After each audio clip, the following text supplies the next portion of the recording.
ক্বালু তারা বলে লান তামাসসানান নারু ইল্লা আইয়ামাম মা'দুদাত, এই জাহান্নামের আগুনে আমরা জ্বলবো না যদিও আমাদেরকে জাহান্নামের আগুনে জ্বালানো হয় আইয়ামাম মা'দুদাত, হাতে গোনা কয়েকটা দিনের জন্য।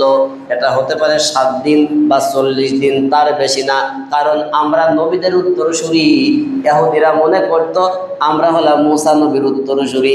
এই মুসা নবীর উত্তরসূরি হওয়ার কারণে আমাদেরকে আল্লাহ জাহান্নামের আগুনে জ্বালাবে না। আমরা যদি জাহান্নামে যাইও তারপরেও আমাদেরকে 7 দিন থেকে 40 দিনের মধ্যে জাহান্নাম থেকে বের করে নিয়ে এসে জান্নাত দেয়া হবে। আর বর্তমান সময়ে এই গুণ বৈশিষ্ট্য আমাদের মুসলমানদের ভিতরে, কিছু মানুষের ভিতরে আছে। কিছু কিছু মানুষ মনে করে আমরা অপরাধ যাই করি না কেন, আমরা শেষ নবীর উম্মত, তিনি আমাদেরকে শাফাআত করে জান্নাতে নিয়ে চলে যাবে। এই ভরসায় ও যা মন চায় সব অপরাধ একদিক থেকে করে, এরকম লোক আছে না নাই? এরপর আর এক শ্রেণী আছে, কিছু কিছু ভণ্ড পীর আছে, নামাজ কালাম রোজা হজ যাকাত কোনো কিছুর প্রয়োজন মনে করে না। তারা মনে করে অমুক বাবার মুরিদ হতে পারলে আমি জান্নাতে চলে যাব, মাছ ভান্ডারের মুরিদ যদি আমি হতে পারি জান্নাতে চলে যাব, লেঙ্কা বাবার মুরিদ যদি আমি হতে পারি জান্নাতে চলে যাব। মাঝে মাঝে ফেসবুক ইউটিউবে তাদের বিবৃতি দেখা যায়, তারা বলে আল্লাহর জান্নাত আমাদের দরকার নাই। নাউজুবিল্লাহ বলেন, আরো জোরে বলেন। তারা বলে আল্লাহর জান্নাত আমাদের দরকার নাই, আমরা আমাদের মুর্শিদ বাবা মাছ ভান্ডারকে পাইলেই যথেষ্ট। নাউজুবিল্লাহ।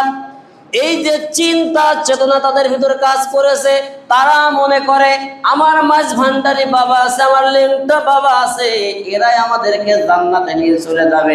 আমরা নামাজ কালাম পড়ি বা না পড়ি, এই পৃথিবীতে যা কিছু করে বেড়ায় আমাদের কোনো সমস্যা নাই।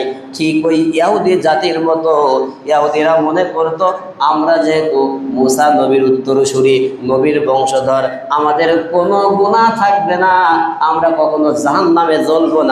যদিও জাহান্নামে আমরা যাইও, আমাদেরকে 7 দিন থেকে 40 দিনের মধ্যে জাহান্নাম থেকে বের করে নিয়ে আসা হবে। অগররহুম ফি দীনিহিম মা কানু ইফতারুন, তাদের যে বিভ্রান্তিকর তথ্য, এই যে ধারণা, এই ধারণাটাই তাদেরকে জাহান্নামের দিকে ঠেলে নিয়ে গিয়েছে। আজও এই সমাজের কিছু কিছু মূর্খ মানুষ, যাদের এই বিভ্রান্তিকর ধারণার কারণে, অন্ধভক্ত হওয়ার কারণে, বিভিন্ন মাজারের দিকে অন্ধভক্ত হওয়ার কারণে তারা জাহান্নামের দিকে ধাবিত হয়ে গিয়েছে। কথা বলেন ঠিক কিনা? আরো জোরে বলেন ঠিক কিনা? আমার ভাইরা, এরপরে আল্লাহ পাক জানিয়েছে ফাকাইফা ইযা জামা'নাহুম লিয়াউমিল লা রাইবা ফীহি ওয়া উফিয়াত কুল্লু নাফসিম মা কাসাবাত ওয়া হুম লা ইযলামুন।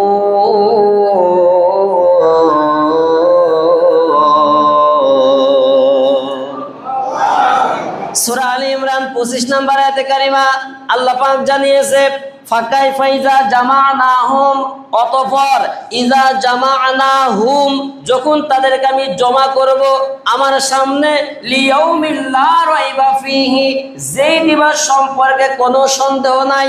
এবার বলেন তো, পরকাল যে সামনে আছে, কোনো সন্দেহ আছে নাকি? আরো জোরে বলেন। আখিরাতের ময়দানে আল্লাহ পাক রব্বুল আলামিনের সামনে আমাদের সবাইকে হাজির হওয়া লাগবে, এটা কোনো সন্দেহ আছে নাকি? আরো জোরে বলেন। কোনো সন্দেহ নাই। আল্লাহ পাক সেই কথা বলতেছে এই জায়গায়, ফাকাইফা ইযা জামা'নাহুম লিয়াউমিল লা রাইবা ফীহি, যেই দিন সম্পর্কে কোনো সন্দেহ নাই, ওই দিন যখন আমি তাদেরকে একত্রিত করব, তখন তাদের কি অবস্থা হবে, কি পরিণতি হবে? যারা এই পৃথিবীর জমিনে ভালো কাজ ছেড়ে দিয়ে খারাপ কাজগুলো গ্রহণ করে, অশ্লীলতা পথগুলো বেছে নিয়েছে, কি অবস্থা তাদের হবে? ওয়াফিয়াত কুল্লু নাফসিম মা কাসাবাত ওয়া হুম লা ইযলামুন।